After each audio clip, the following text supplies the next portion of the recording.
Assalamualaikum warahmatullahi wabarakatuh. Kepada yang kami hormati Dewan Penguji Ujian Proposal Disertasi, terima kasih atas waktu yang telah diberikan. Pada kesempatan kali ini saya akan mempresentasikan proposal disertasi saya yang berjudul Pengembangan Tradisi Pondok Pesantren Tahfidz Sistem Franchise, Studi Kasus di Pondok Pesantren Tahfidz Darul Quran Tangerang. Penelitian ini dilatar belakangi dengan adanya fenomena sistem franchise yang diterapkan oleh Pondok Pesantren Tahfidz Darul Quran. Pesantren ini berdiri pada tahun 2007 di bawah asuhan Ustadz Yusuf Mansur. Tidak lama berdiri, pesantren ini telah memiliki berbagai cabang di berbagai daerah, di antaranya di Malang, kemudian Banyuwangi, Lampung, dan pesantren di Tangerang sebagai pesantren pusat. Sistem seperti ini dalam ilmu bisnis dikenal dengan sistem franchise atau di Indonesia dikenal dengan nama waralaba. Menurut KBBI, waralaba adalah kerjasama dalam bidang usaha dengan sistem bagi hasil sesuai dengan kesepakatan kedua belah pihak. Dengan menerapkan sistem franchise, terjadi pergeseran tradisi pondok pesantren, di mana menurut Zamakhsyari Dhover bahwa kemajuan dan perkembangan pondok pesantren ditentukan oleh seorang kiai yang menjadi pemimpin di pondok pesantren tersebut. Tetapi di Pondok Pesantren Tahfidz Darul Quran, perkembangan dan kemajuan pesantren ditentukan oleh sistem franchise yang dijalankan oleh pesantren cabang dan pesantren pusat. Kemudian kepengasuhan di Pondok Pesantren Tahfidz Darul Quran bukanlah dipegang oleh seorang kiai yang mana beliau adalah pendiri dan pemilik pesantren tersebut, tetapi seorang pengasuh di pesantren ini ditunjuk oleh yayasan pusat yang di mana pengasuh tersebut sebagai ustadz dan juga diamanahi mengasuh pondok pesantren. Nah, dari latar belakang tersebut, penelitian ini akan menjawab 3 rumusan masalah. Yang pertama, bagaimana potret Pondok Pesantren Tahfidz Sistem Franchise di Pondok Pesantren Tahfidz Darul Quran Tangerang. Kemudian yang kedua,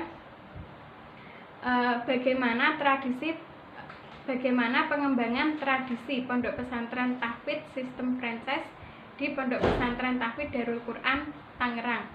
Kemudian yang ketiga, mengapa diterapkan sistem franchise di Pondok Pesantren Tahfidz Darul Quran Tangerang. Dari rumusan masalah tersebut, tujuan dari penelitian ini ada 3. Yang pertama, untuk mengetahui potret Pondok Pesantren Sistem Franchise di Pondok Pesantren Tahfidz Darul Quran. Yang kedua, untuk mengetahui pengembangan tradisi Pondok Pesantren Sistem Franchise di Pondok Pesantren Tahfidz Darul Quran Tangerang. Dan yang ketiga, untuk mengetahui alasan diterapkan sistem franchise di Pondok Pesantren Tahfidz Darul Quran. Nah, penelitian ini secara langsung bermanfaat dalam menjalankan atau menjadi panduan dalam menjalankan sistem franchise dan pengembangan tradisi di Pondok Pesantren Tahfidz Darul Quran. Secara tidak langsung, penelitian ini dapat memberikan sumbangsih pemikiran dalam pengembangan tradisi pondok pesantren di pondok pesantren setelahnya. Kemudian, untuk mengetahui lebih lanjut tema tersebut, di sini saya mencantumkan beberapa kajian pustaka, yakni penelitian yang masih berkesinambungan dengan judul yang saya angkat. Yang pertama, jurnal yang ditulis Rahmat Arofah dengan judul Pengembangan Pondok Pesantren. Nah, penelitian ini menunjukkan bahwa pengembangan pondok pesantren dapat ditempuh melalui 2 jalur. Yang pertama, jalur pendidikan, dan yang kedua melalui jalur sosial.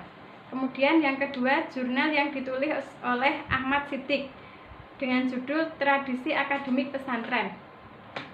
Nah, penelitian ini menunjukkan pengembangan tradisi akademik pesantren ditempuh melalui pembelajaran syariat, di mana pembelajaran tersebut menjadi pembelajaran pokok di pondok pesantren. Kemudian penelitian yang ketiga ditulis oleh Muhammad Sokeh dengan judul Tradisi Intelektual Ulama Jawa, Sejarah Sosial Intelektual Pemikiran Keislaman Kiai Soleh Darat. Nah, tradisi intelektual yang dikembangkan oleh Kiai Haji Soleh Darat yakni berupa penulisan kitab kuning menggunakan huruf pegon dan penelitian-penelitian yang lain yang masih berkesinambungan. Kemudian kerangka berpikir. Penelitian ini dilatar belakangi dengan adanya sistem franchise yang diterapkan di Pondok Pesantren Tahfidz Darul Quran. Nah, pondok pesantren ini terpusat di Tangerang dan memiliki banyak cabang, di antaranya di Malang, Ungaran, Lampung. Dengan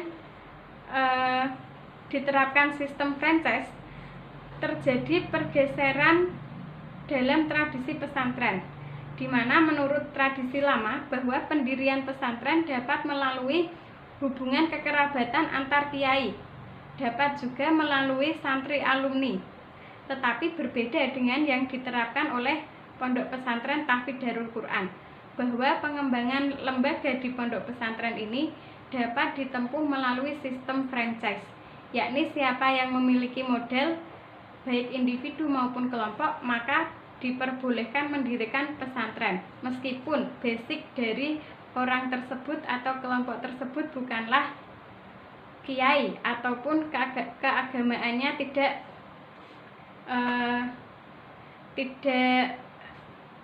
sangat baik seperti itu. Nah, ini diperbolehkan mendirikan pesantren. Kemudian juga menurut tradisi lama bahwa kiai sering kali sebagai pengasuh, pemilik, dan juga pendiri pesantren. Nah, ini juga berbeda dengan apa yang ada di Pondok Pesantren Tahfidz Darul Quran, di mana pengasuh di pondok pesantren ini ditunjuk oleh pesantren pusat, seorang ustadz yang ditunjuk oleh pesantren pusat untuk mengasuh pesantren, dan dia bukanlah pendiri maupun pemilik pesantren Darul Quran. Kemudian pengasuh yang didampingi oleh ustadz diambil dari hasil seleksi, di mana sebagian ustadz tersebut juga bukan alumni pesantren Darul Quran. Nah, untuk menyamakan sistem kurikulum maupun metode pembelajaran yang diterapkan antara ustadz baru dengan sistem yang ada di pondok pesantren, di sini diadakan pelatihan untuk menyamakan kurikulum yang akan digunakan. Nah, sehingga ini juga berpengaruh terhadap ketersambungan sanad antara guru dan murid. Kemudian selain itu, sistem franchise juga berdampak pula pada pengembangan kurikulum, di mana penelitian sebelumnya mengungkapkan bahwa pengembangan kurikulum dapat ditempuh melalui misalkan penambahan ilmu-ilmu umum di pesantren, kemudian penambahan program-program selain keagamaan. Nah, tetapi dengan sistem franchise, pengembangan kurikulum mengarah pada kuantitas, tidak hanya kualitas dalam satu lembaga, tetapi juga kuantitas. Bagaimana kurikulum ini bisa menyebar di berbagai wilayah. Kemudian dari judul ini saya cantumkan dua teori utamanya. Yang pertama yakni tradisi pesantren dan sistem franchise.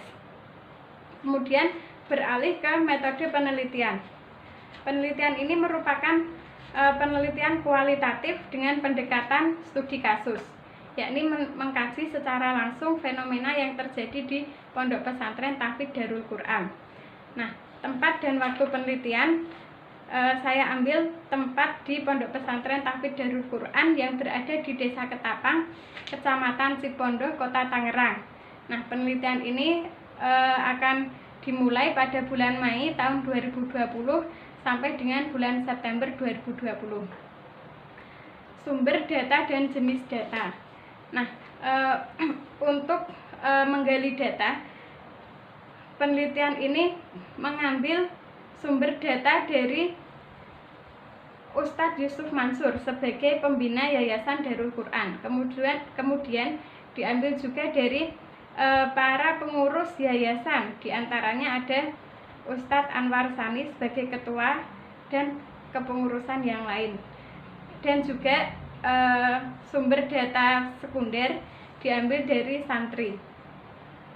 Kemudian jenis data di sini ada 3. Yang pertama, sistem franchise yang diterapkan oleh Pondok Pesantren Tahfidz Darul Quran. Kemudian tradisi pengembangan tradisi di Pondok Pesantren Tahfidz Darul Quran, dan sejarah pendirian Pondok Pesantren Tahfidz Darul Quran. Kemudian penelitian ini akan difokuskan pada beberapa hal, yakni tradisi pengembangan tradisi pondok pesantren sistem franchise, yang difokuskan pada yang pertama tradisi intelektual pesantren, kemudian tradisi genealogi pesantren, kemudian tradisi nilai-nilai pesantren, kemudian tradisi pembelajaran di pesantren, yang mana fokus penelitian tersebut dilihat dari komponen-komponen pesantren pada umumnya, yakni santri, kiai, kitab kuning, kemudian masjid, dan juga pondok. Kemudian metode pengumpulan data di sini ada tiga cara. Yang pertama, observasi, yakni menggunakan observasi partisipan, di mana peneliti akan terjun langsung di lapangan dan memposisikan diri sebagai santri di pondok pesantren tersebut. Kemudian metode wawancara. Nah, ini wawancara yang akan saya gunakan yaitu wawancara secara terstruktur, di mana sudah saya siapkan daftar pertanyaan yang kira-kira akan saya tanyakan dan bisa dan sesuai dengan data yang saya butuhkan. Kemudian yang ketiga, metode dokumentasi. Nah, selanjutnya uji keabsahan data. Nah, pada uji keabsahan data ini saya menggunakan uji triangulasi. Kemudian metode analisis data. Nah, ini saya gunakan cara yang diterapkan oleh Creswell dalam bukunya Qualitative Inquiry and Research Design. Nah, di sini analisis data saya mulai dengan menyiapkan data, kemudian mengorganisasikan data sesuai dengan kelompok-kelompok tertentu atau data-data tertentu yang sudah dibagi-bagi. Kemudian yang terakhir, sistematika pembahasan. Di sini pembahasan ini akan saya bagi menjadi 5 bab. Yang pertama, pendahuluan yang meliputi rumusan masalah, tujuan dan manfaat, kemudian kajian pustaka, kerangka berpikir, metode penelitian, dan sistematika pembahasan. Kemudian yang kedua, pengembangan tradisi. Bab 2 meliputi pengembangan tradisi pondok pesantren. Kemudian yang ketiga, bab 3, potret pondok pesantren sistem franchise. Bab 4, analisis data berupa pengembangan tradisi pondok pesantren sistem franchise yang diterapkan oleh Pondok Pesantren Tahfidz Darul Quran Tangerang. Kemudian bab 5, penutup yang berisi kesimpulan dan saran. Terima kasih. Demikian tadi penjelasan atau pemaparan proposal yang saya usulkan. Saya berharap banyak masukan dan arahan dari para bapak penguji. Kurang lebihnya saya mohon maaf yang sebesar-besarnya. Terima kasih atas waktu dan perhatiannya. Saya akhiri. Wassalamualaikum warahmatullahi wabarakatuh.